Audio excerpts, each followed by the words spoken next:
I'm very excited to see the moving averages which you have plotted. I can, if I'm not wrong, it's 20, 50, 100, and 200, right? Exactly. And you will be, pleasantly surprised to see exactly the same template which I use, except I use 21 moving average and 55 for short term and 100, Sure. 200. So this template looks quite uh, similar to me.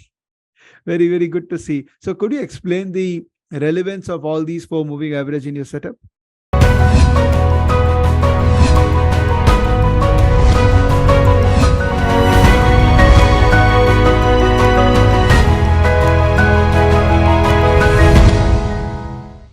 Hello, hello, hello, my dear friends. This is your friend Vivek Bajaj from StockEdge. Friends, welcome to yet another Face2Face Global and yet another amazing knowledge capsules which you are going to get. So stay glued for this video as well till the end. We have another international guest and someone who I've been following on Twitter, and he has such a simple model but really, really effective way of analyzing the market. I don't want to take much time. I want to invite him because he's going to blow us out. He's going to give us so much. And I have specially requested him to take some Indian stock examples and show how his model applies to Indian market and give us some stock ideas where we can think about working. So let me welcome for this face-to-face a dear friend, Larry from Blue Chip Daily. Hello, Larry.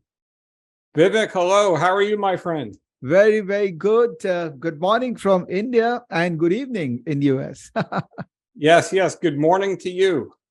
So excited to have you, and thank you so much for being awake till late to accommodate me. Really, really excited and blessed to have people like you who want to give back to society. Thank you. It's my pleasure. Thank you for having me on. I really appreciate it.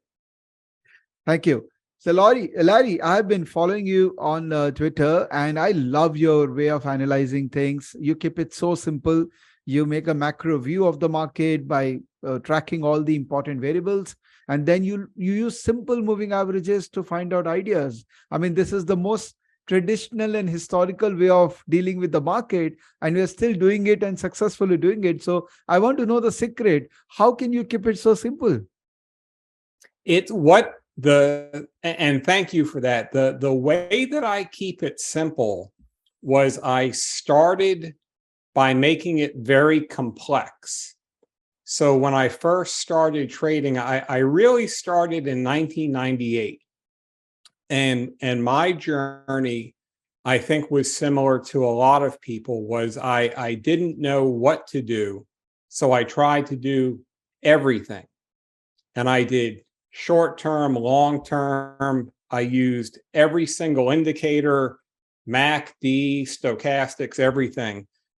And my process was extremely complicated. And I used to overtrade quite a bit. I would spend literally the entire weekend reading Financial Times, Barron's, every Wall Street journal, and I just was confused. So what I wanted to do, and this goes back now almost 25 years, what I wanted to do was simplify my process, because I was spending literally my entire day reading and looking at indicators and just turning myself around. So what I wanted to do was make things simple. So I started to take everything that I could off of my screen and off of the process. I did a tremendous amount of back testing, and I wanted to find a system that worked for my personality. Okay. And I think that's the key. I think that everybody has to find a system that they're comfortable with executing. Okay. So, I mean, this is a statement which I'm hearing from almost everyone, and I also believe this the way. But let's try to objectify this statement, that what is the different kind of personalities which typically we all have, and what kind of system merger is needed. So, can we have more objective discussion that how do I know my personality? I think it's trial and error, because some people go into the market and they like the daily buying and selling and closing out the positions every day. Maybe they would either like to see gains every single day, or they just don't want to hold the positions for a long period of time. What I found for myself is I'm much more of a position trader. So I'm comfortable holding positions for 3 months, 6 months, maybe 12 months, but it's really based on the market conditions. So in this market, obviously, because of the volatility, my holding period has been much shorter. But what I found for me is I don't want to buy and sell every single day. I'm much more comfortable getting into a position, and if it starts to work for me, just leave it alone. What I try to do is have small losers and much bigger winners. Mm-hmm. And so that's why I designed this system that would allow me to hold through the daily volatility. And then I use the moving averages. But it took me some time. It really took me years to figure out what worked best for me. And when I look back at how simple it was, it could have taken me just a couple weeks, but I had to go through this entire process in the markets of really finding who I was. True. So, Larry, as I said, that I love your process, and we would love to go through that process which you follow. I will love to go inside your mind and see how do you typically analyze the market overall, and then we'd love to know your setup as well. So, whenever you are comfortable, you can share your screen and you can take us through the journey. Perfect. Okay, we will go to share screen, and there we go. And okay, so you can see my screen now, correct? Yes. Okay, great. So and you can stop me at any time. I'll just take you through my general process. So as far as my macro, what I keep on my screen throughout the course of the day is my core markets. So the S&P 500, NASDAQ 100, the Dow Jones, small caps to a degree. But then I want to keep treasury yields, crude oil, and the VIX. And right now, I'm most focused, obviously, on the S&P 500. But there's been a very big inverse correlation between the S&P 500 and 10-year treasury yields. And just to give you an idea, I will go to, I'll walk you right through my process, because I always want to focus on price and I want to focus on the trend. But what we're seeing right now, let's go to, we'll change this.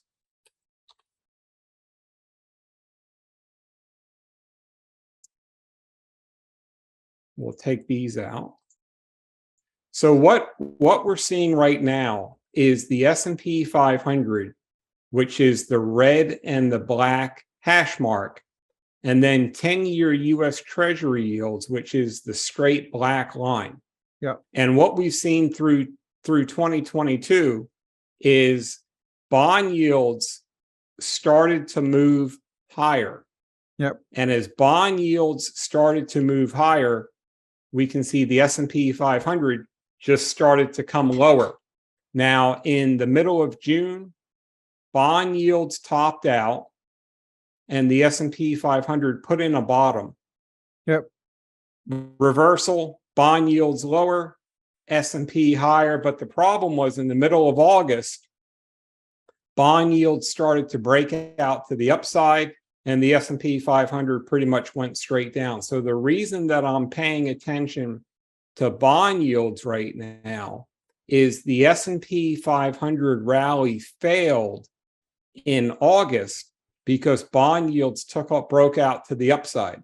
Yep. So what we're seeing now is, on last Friday, the Federal Reserve came out and they took a much softer stance as far as their hiking stance, and bond yields turned down from 4 433 right now to 393. So bond yields pulled back 40 basis points, and the S&P has been up about 200 points since then. So the first thing that I want to understand is not only what is the S&P 500 doing, but why is it doing it?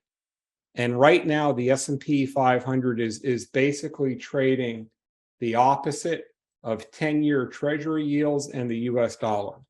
Okay. So if you believe that bond yield is going to go down further, and dollar and bond yield have a very positive relationship, so dollar index will also go down. So is it safe to presume that S&P will recover further and go up? I think that if bond yields continue lower, then I believe yes. And what we can see on the 10-year Treasury yield, 433. And what happened last week, something happened in the FX market. Yeah. Especially with dollar yen. Yeah. And the yen broke down, and I think that the Fed and the Bank of Japan saw that this was a problem. And then the Fed, they put out an article in the Wall Street Journal. The markets rallied. Bank of Japan got involved. But I do think if bond yields continue lower, I think that it definitely should benefit the S&P 500. Now, another key thing that I'm looking at right now is the volatility index, which is the VIX. Mm-hmm. And the key level here is 30. So we can see the VIX was trending higher over the 20-day moving average. It recently broke below 30 on Monday, and now it's starting to break down. So we have really two things: bond yields moving lower, VIX moving lower below the 50-day moving average, and as a result, S&P 500 has been moving higher. So I do think, yes, if bond yields continue lower, then I think that should benefit the S&P. All right. I'm very excited to see the moving averages which you have plotted. If I'm not wrong, it's 20, 50, 100, and 200, right? Exactly. And you will be, pleasantly surprised to see exactly the same template which I use, except I use 21 moving average and 55 for short term, and 100, Sure. 200. So this template looks quite similar to me. Very, very good to see. So could you explain the relevance of all these four moving average in your setup? Yes, the relevance for me is my time frame. So the 200-day moving average for me, which is the green line, that basically gives me the primary trend.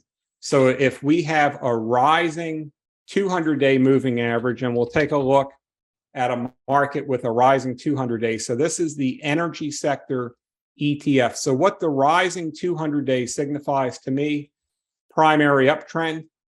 And then I'll use the 20-day and the 50-day more for entry and timing. I don't really use the 100-day too much. I keep it on there for context, but the 20-day, the 50-day, and the 200-day, those are my three key moving averages that I look at. And then I look for very, very simple things. Is the 50-day moving average rising or rolling over? Same thing with the 20-day. And ideally, I like to see all three moving averages going in the same direction, either turning up, or if they're rolling over, that tells me that's something that I want to avoid. Okay. So when you say rising, that means you're looking at the slope of 200-day moving average. So when do you conclude that the moving average has stopped rising and the moving average is sloping down now? Then you decide that I should exit? No, I don't exit off of the slope of the moving average. So primarily what I'll use is either a fixed moving average, like the 50-day or the 200-day, or I'll use just a fixed percentage stop. So if I take a new position, I might just run a basic 10% stop or a 12% stop based on the volatility. But I do like to understand the trend that's involved. So a new position, just to give you an idea, So a new position that I just took this week is Occidental Petroleum. And I took it just coming out of this base. So it pulled back into the 50-day. It held at the 50-day, started to move higher. So I took that position. But what I see on the chart is a rising 200-day. The pullback held the 50-day. And now the 20-day is rising, and it just crossed the 50-day to the upside. So all of those factors for me are technically very bullish in the trend. Okay. Larry, if the price is retracing or it is going down, ideally 200-day moving average should also at least flatten, right? Or it should start trending down. If the 200-day, yes, if the 200-day starts to roll over, that's a concern. Okay. So if I see a pullback over the rising 200-day, then that tells me that's a pullback that I might want to try to buy into. But if the 200-day starts to roll over, and we've seen that, for example, in the NASDAQ 100 for a while, then now this is a primary downtrend. In the NASDAQ 100, we've got the 200-day rolled over. The 50-day is rolled over. Now, the NASDAQ 100 is trying to put in some type of a near-term low with the market, but it's the weakest of the four major indices. So the strongest right now is the Dow Jones.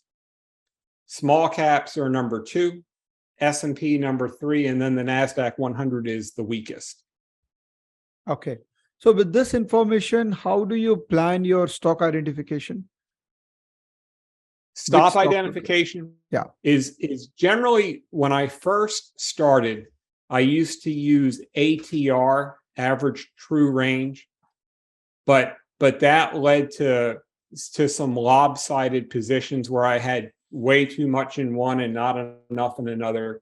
So what I generally use now is a fixed percentage stop. So with the Oxy, we'll go back to Oxy, since that's a new position for me.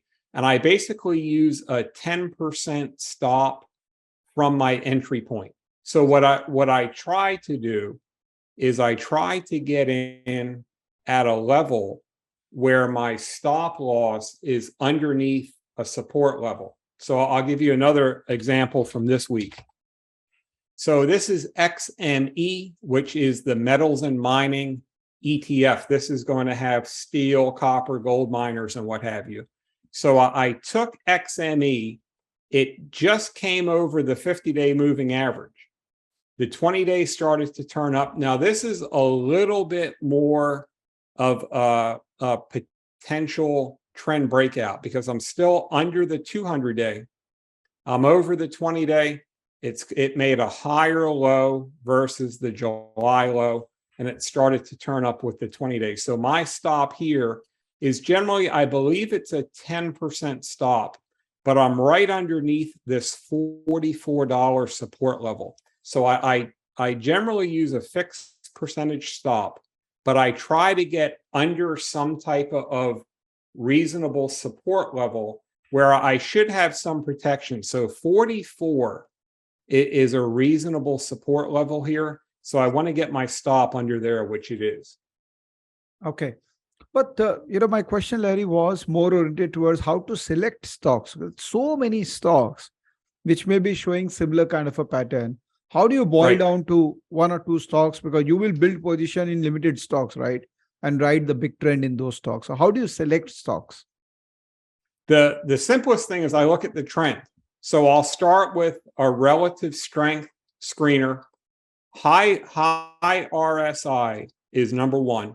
Okay. Number 2, I look at the overall trend. Now, I do use a shorter term oscillator that when it turns up, that will give me a buy signal.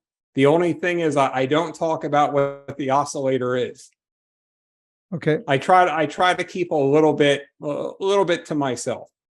Okay. Okay. But we can start, if you'd like to, we can start big picture We can go through some of the nifty stocks and I can show you what my process is. Oh, that would be great. That's like a golden opportunity for me. So would you like to do that now? And whenever we could do that now, if you want, we can talk about some more US stocks or whatever you have time for. Yeah, so we'd love to know more about US markets because this is something which we have started learning. So some specifics about US stocks, particularly the big ones, like the Alphabets and the Teslas of the world. And then we go to Indian stocks. Okay, perfect. So we'll start with US stocks and I'll walk you through some of my basic process. So we'll start with, bear with me just for a second. So probably the easiest way for me to do it, and I've set these screeners up, but the first thing that I do is, so this is my core ETF list, and I've got about 40 core ETFs that I follow, major ETFs in the indices and what have you. So the first thing that I look for is which sectors are leading and which sectors are weak. And I did the same thing with the nifty stocks tonight. But the first thing that I will do is I'll sort my group by relative strength. So what this tells me right now is that the energy sector, Dow Jones Industrials, the industrial sector, healthcare sector, staples and financials, these are the strongest right now. And then I can go all the way down the list, and then it will take me to the weakest: emerging markets, communication services. So the first thing that I like to do, whether I'm sorting through a sector or I'm sorting through individual stocks, is I want to sort by relative strength. So the relative strength, sorry to disturb you in the middle. The relative strength in this case is RSI 14, which is the usual thing which all of us use, right? Correct. Okay. So any stock with a very high RSI is strong, and any stock with a low RSI is weak. That's what you use. Exactly. All right. Exactly. And what I want to find is I want to find the strongest groups, and then I want to look for the strongest stocks inside the strongest group. So I can dive into energy, and we can see obviously very, very strong uptrend. Energy's been the leading sector all year. Now, it did have a couple shakeouts. It had a very, very sharp drawdown in June. It had another recent sharp drawdown, but the energy sector by far is the strongest sector in the US markets right now. And we could take any of the major energy stocks. This is Exxon. But what I'll do is, once I identify the strongest sector, is then I'll run my scan of the large cap stocks. I'll do it the exact same way, relative strength first, and it will list for me all of the top stocks. And then I just put my oscillator over the top of it, and then it'll help me find the stock. So the other day when I ran the screener, Oxy came up, Occidental, because it was in the price base, just ready to break out. Ideally, what I like to do is get into a position when it's in the price base before it's fully broken out. And then if I get the signal, I'll take that position. So a lot of the stocks are extended right now. To give you an idea, the healthcare sector is very, very strong. So this is Merck, one of the largest pharmaceutical companies. But at this point where it is on the chart, it's too far extended for me to take a new position. So obviously the ideal entry point would be somewhere in here before the breakout. But I don't have a position here because Merck just reported earnings today. And I generally try not to take a position 10 days, within 10 days of earnings, because it can just be so volatile. If I was a short-term trader, 1 day, 2 day holding period, then the earnings wouldn't matter to me.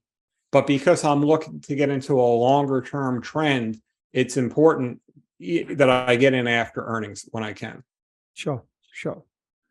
So that means you are going to see all the stocks in that ETF or sector and whichever you find is giving you better risk reward, maybe you'll make an attempt there, right? Correct. All right. And when you make an attempt, would you like to build your position if your attempt is correct, or you just take position once and then forget about it? In a normal, stable, uptrending market like we've had most of the time, I'll take my entire position at one time. Okay. In this market, which has been extremely volatile, can be a 2% pullback in the index any single day. What I've been doing is I've been building my positions. So, for example, I recently started buying the S&P 500, and I bought that over 3 or 4 different sessions, trying to get it on a pullback. But in this market, I've been going smaller positions, but more frequent buys. And for example, I bought stocks 5 or 6 days in a row over the past week, but it was very small, couple percent here, couple percent there, trying to take advantage of the pullbacks. Now, there haven't been too many pullbacks. So luckily, though, I did some buying, because if I just waited for the big pullback, there hadn't been one until tonight. So would you be okay to buy at lower levels and average in your loss? It depends if I'm building a position or not. Normally, no. But so, for example, with the S&P 500, I started to buy. Now, this is a trend reversal idea, but I started to buy the S&P 500 last week when it closed over the 20-day moving average. Okay. But when I started the position, and I have a subscription-based website, and I shared with my members, I said, I am going to scale into this position over the next week. Okay. So what that means, if I have 5% allocated for this position, I started it with a 2.5% buy, and I let my members know I am hoping for a pullback. Okay. Normally, I don't want to hope for a pullback. If I take the full position, I just want it to go straight up. Okay. But when I'm building a position, I actually want a pullback so that I can build my position with a lower price basis. Sure. Let's get into some Indian stocks. I think I'll be able to understand this setup much better when I look at Indian charts. So I believe you have done analysis of Nifty 50 stocks, and you have identified 15 stocks where you see something is happening. Yes. So the first thing that I did, just to walk you through, we'll start right here. So I really just started to look at this group over the past few days, preparing for our meeting. Yeah. So the first thing that we'll do here is the exact same thing. So I've got the 50, and they're alphabetical. I just go to my relative strength. So this now tells me the very strongest right across the board. And if we look at these charts, you can just see that they're the strongest relative strength are also in very nice uptrends. And this is the first thing that I want to see, is I want to see those uptrends. And then what I do is I put my oscillator over the top. But we'll go through the 15 that I picked out. And what I'll do is I'll just bring up the chart, and I'll tell you what I see. And then feel free, please, to ask any questions so that I can answer. Sure. So the first one, this looks like Axis Bank, if I'm right. Yeah. It's breaking out right where it is. Now, I will say for my process, and I don't know, maybe they just reported earnings because there's a tremendous amount of volume a few days ago. But for my process, this would be extended for a new buy point, just where it is. Ideally, I would like to, after it pulled back to the 200-day, coming back over the 50-day moving average would be my ideal entry point on this chart. So it's trending higher, sharp pullback to the 200-day. That close over the 50-day, that would be enough for me to buy the stock right there. But then the relative strength will not be among the top when it crosses the 50-day moving average. What's that? The relative strength filter will not give us this stock when it just crosses 50-day moving average, because that time there may be other stocks which are making very high lifetime high or 52-week high. So they will always come at the top, and we will typically miss these stocks which are crossing 50-day moving average. Well, that's why I'll keep these on a watch list. Okay. So once I identify what stocks are right now, I always have about 20 stocks that are on my watch list. So I won't just look at a stock the first time and buy it. Sure. I might have it on my watch list for maybe a week, just looking for the right signal for it. Got it. But I do run a screener intraday. I've got a screener that shows me all stocks that are coming over the 50-day moving average or coming over the 200-day. So at any given time in the day, I just run that screener and it will say you have 10 stocks that came over the 50-day moving average. All right. Got it. So let's continue. Okay, number 2 is BhartiARTL. Very strong chart. I think this chart is constructive exactly where it is. Very nice uptrend. It pulled back exactly into the 50-day moving average. Now, I won't buy a stock as it pulls back into the moving average until I see it start to bounce higher. Okay.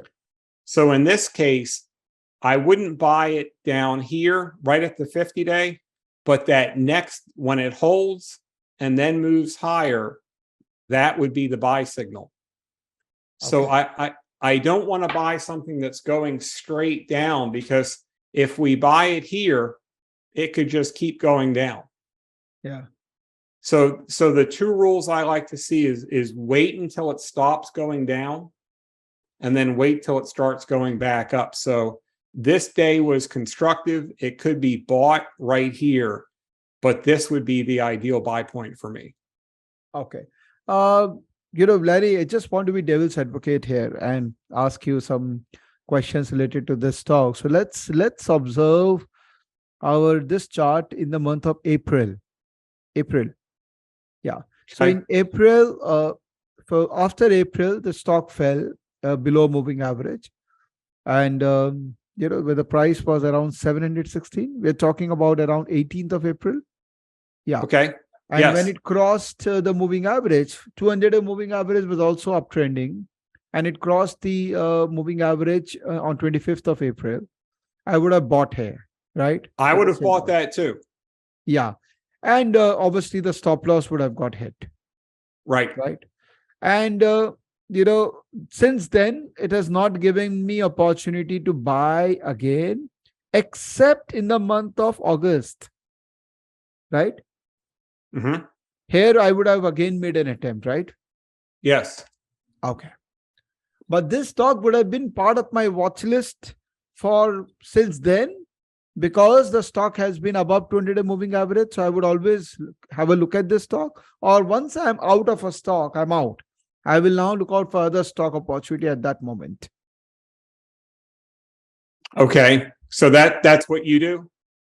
Okay. No, that was my question. So is it correct, my assessment? No, I don't. I'll look at a stock again. So it depends on the stock. Okay.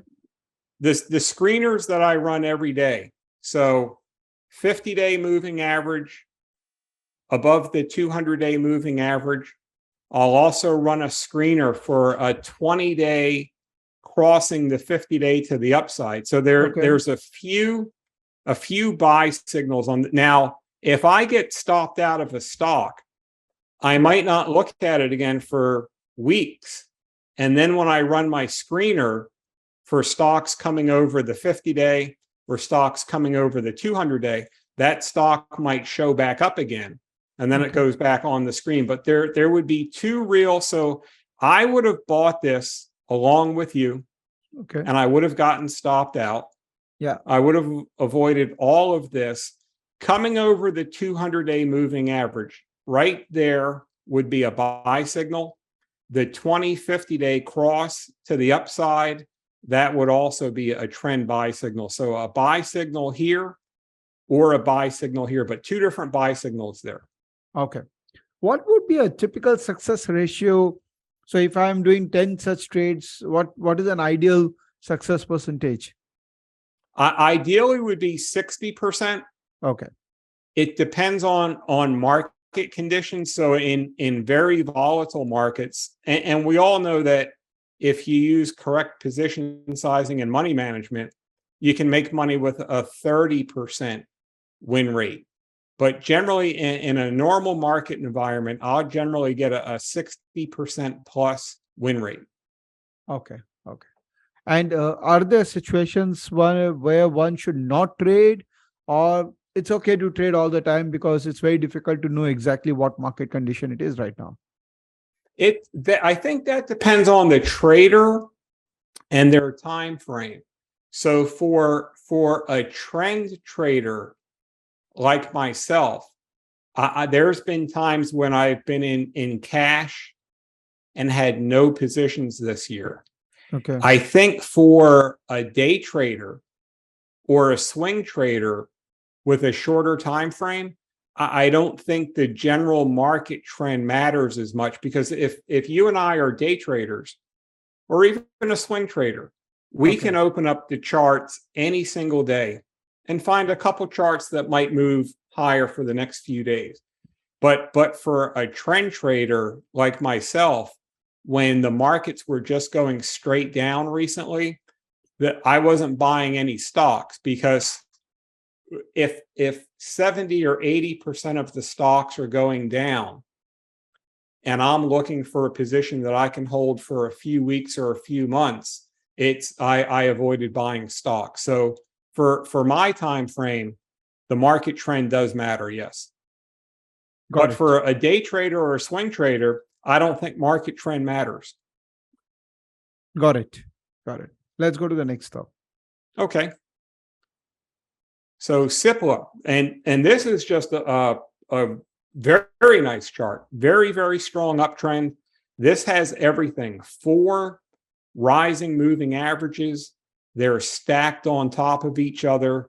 It's been holding the 50-day nicely. And I think this stock is buyable exactly where it is. Now, that doesn't mean that it can't pull back or consolidate. And I'd want to run my short-term oscillator over the top of it. So what would happen in here is, with the short-term oscillator, is I would lay that oscillator over the top of this chart.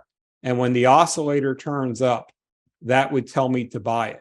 So I don't know where on here, but I would think that this chart really has been buyable for the past few months, holding over that rising 50-day. I think it's buyable here, and I think it would be even better on a pullback.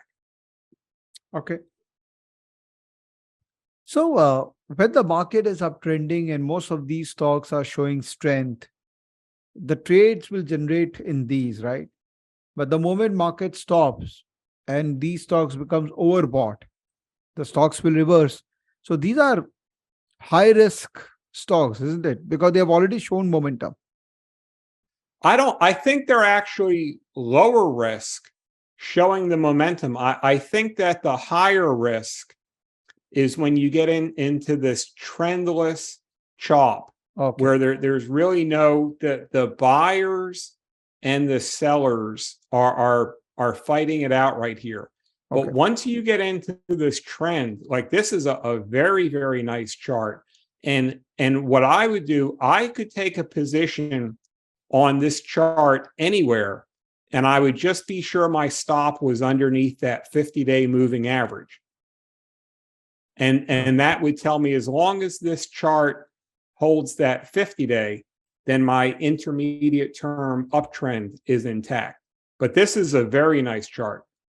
Got it. Let's proceed to the next chart. Okay. Coal India. This chart, I believe, is buyable exactly where it is. A couple things. The 20-day just crossed the 50-day to the upside. Now, keep in mind where I would want to put my stop here in a perfect scenario, just by looking at this chart, I'd want my stop under 210 because of my time frame. So that's 31 points. So that might be a 12% or a 15% stop. So if I was just buying this stock here, I would use a smaller position. But keep in mind, once again, this is time frames. For a day trader or a swing trader, they might use a very strict 3% stop or a 5% stop. So in that case, I'd want to have my stop just underneath this 50-day moving average. But for my time frame, which is a little bit longer term, and I'm trying to get the big move, I would have my stop underneath that 100-day moving average. So once again, it comes down to time frame, because someone there's people that are not comfortable having a stop that's more than 7% or more than 8%. But the stop loss itself doesn't determine the risk. It's the stop loss plus the position sizing. So if I need to run a bigger stop, I'll have a smaller position. If I'm going to run a tight stop, I can afford a bigger position. Fair point. Fair point. So quantum of the stop loss will decide the quantum of the position. Fair point. Exactly. Yeah. Let's proceed. Okay. Dr. Reddy's very, very nice chart, exactly where it is. And this is given a few buy signals recently. So the moving averages crossing each other, very constructive. 50-day crossing the 200-day to the upside, that's very constructive. The ideal buy point for this stock would be right in here, but I also think it's constructive right where it is right now, starting to break out. That's a very, very nice chart. Also, if we look at the volume, we can see it's had 2 higher volume up days, but this is a very nice. Now, there could be a couple signals here. The 50-day crossing the 200-day moving average, that can be used as a buy signal. 20-day over the 200-day, that could be used as a buy signal. The close here, this is about a 60-day close high. That could be used. There's about 3 or 4 buy signals on that chart. Ideally for me, when I run my short-term oscillator, the oscillator will tell me, so somewhere in here, it would probably give me a buy signal. Maybe it's here, but this is a good chart right where it sits. Okay. That's interesting. I'm also looking at chart while you are discussing chart. Okay. All these charts look really interesting on my setup as well. Eicher Motors, this to me is buyable exactly where it is. You see, this is very nice because it's in the base. It hasn't broken out to get fully extended. So I could buy it right here, and I would have my stop. If I use just a 10% stop, it would probably be somewhere in this neighborhood. Or if somebody was a breakout buyer, they could put an alert in the system to buy this over 3,800. So using a buy stop to catch a breakout, I could put an order in the system right now that says buy Eicher if it hits 3,800 or 3,801. And if it breaks out, my order gets filled. And if it doesn't break out, then my order doesn't get filled. But this is a good chart right where it is. Okay. Let's talk about this chart on 3rd of October. I have also the chart in front of me. So can we go to 3rd of October? Yeah. What do you read out of this big candle, red candle? I don't like that. Yeah. But and it came on a lot of volume, which I don't like. But if I had this chart on my screen, I would see that test and hold at the 50-day moving average. Yeah. So this would be constructive. It would tell me as long as it held that 50-day moving average and started to trend higher, then I think it's constructive. Okay. But keep in mind with my oscillator, it probably would not have turned up right in here. It's probably turning up in here on some strength. But whenever I see a bar like that, I don't really like it myself, but it could happen for any reason. But if it holds, starts to come back higher, you could use that first close over the 20-day moving average as the buy signal as well. Okay. So many stocks out of these now. How do I select which one to build position? I'm You can repeating do the it same two question. ways. Yeah. Well, if you have the oscillator that I use, I could have 10 stocks on my screen. And if that oscillator crosses higher, then that's the stock that I'm going to buy. Okay. Okay. That's interesting. So let's figure out the one which you would like to buy out of these 15. Now, I will tell you this is a signal that's very close to what my oscillator is the 8-day and the 20-day. Okay. So what we'll do just for a second, and we'll just have a little bit of fun with this. We'll go to that, and we'll go to 8, and we'll go to there, and then we'll go to this. Oh. So this will be the closest. This is not my signal, but it's very, very close to what my signal is. And so we'll use this for the example. So the buy signal would be any time that the 8 crosses the 20-day. So that would be the purple and the blue line. So here. Okay.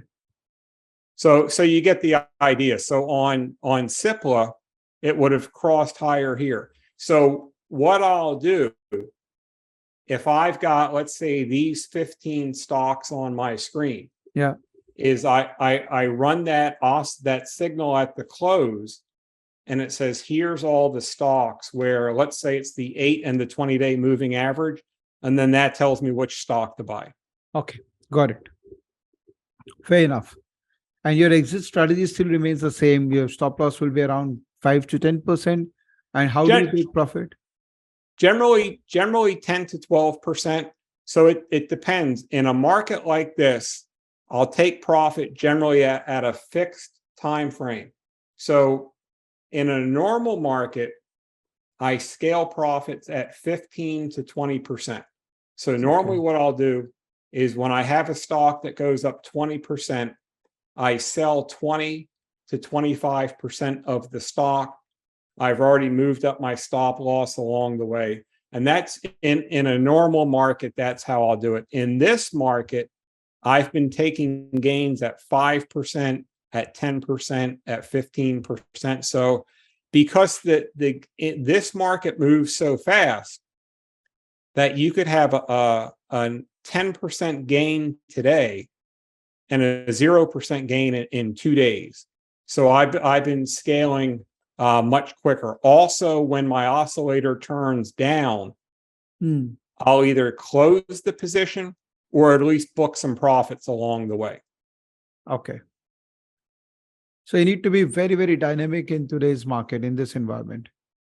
I believe so. It's just because these moves right now happen so fast that what I did was when the volatility started, I was following my same system. But then what would happen is I'd have a stock that was up 10% or 12% today, and I'd wait for my 20%, and then 2 days later, it was back down to break even. So there are some markets, I think, that you can wait for the home runs, and there's some markets that I think you have to take the singles and the doubles. And this has been a market right now for singles and doubles. Okay, fair point. I mean, there's a strong analogy with cricket as well. When the pitch is like that, you better take singles and doubles. Don't try to hit 4s and 6s all the time. Right, right. And that's because even when you look at the strongest stocks, like these energy stocks, and we'll just go back here just for a second, then we'll come back to the nifty stocks. So I was in Devon Energy. So I made off the top of my head, I made over 100% in this trade. But because I got into it last year, right, and it just started to work and I scaled, I took some gains out along the way.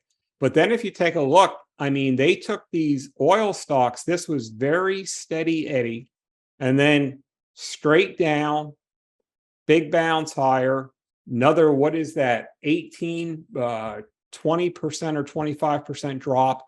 So that's why I've had to take gains quicker, just because it's so volatile.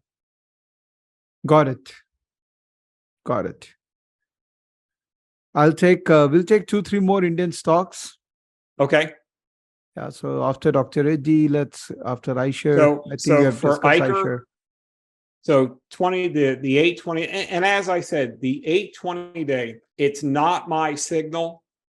My signal is a little bit faster, but it's very, very close as far as the understanding the dynamic. So Grassam Industries, this would be a buy signal right in here. That's a nice uptrend. Now, I will say this one didn't show up as high on the relative strength screener. Okay. HCL would show up on my scanner 3 days ago. Okay. So when it closed over the 200-day moving average, that could be a buy signal. It crossed here, but I probably wouldn't be buying it underneath the 200-day moving average if there's a lot of stocks over the 200-day. Now, in the current market environment in the US, most stocks are below the 200-day. So I've had to look at some stocks under here. But that would be the signal.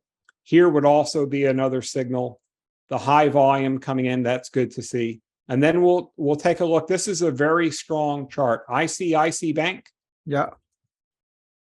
Crossed right here. So the purple line cross, that would be a buy signal. 10% stop. And I'd want to be sure just by looking at the chart that my stop is under, let's call it 835 or so. Nice volume that came in. But this is a very nice chart. Now, shorter term traders will look at that little price gap and they might want to see that gap fill. But for my time frame, that's not as important. I'm not focused on the next 1 or 2%, but I do want to get the next 5, 10, 15, 20% right. Fair enough. I think we have pretty much understood your setup and what lovely stock charts you have shown. In fact, pleasantly surprised to see that your setup and my setup is so common, except that I also use relative strength, which is performance vis-a-vis the market index. We use usually RSI. But after all, a strong stock will always be strong, irrespective of what model we use. It will get reflected in all the models. Right. Great. So, Larry, really, really thanking you for this amazing setup. I mean, such a simple thing. And I think this will go in my record book of Face2Face as the most simplest and yet very, very effective learning content for our learners. Thank you, Larry, for your time. Thank you so much. Vivek, thank you so much for having me on, and thank you to your viewers for taking the time. Thank you, Larry. And friends, I'm going to share with you Larry's Twitter handle below the video. You have to follow him, and then you realize why he is part of Face2Face now. Thank you, Larry. Looking forward to meet you someday. Hopefully, if you have not been to India, hopefully we'll love to host you in India someday as part of a bigger conference someday. That sounds great. Thank you so much, my friend. Thank you, Larry. Take care. Good night, right, and have a great trading year ahead. Bye-bye.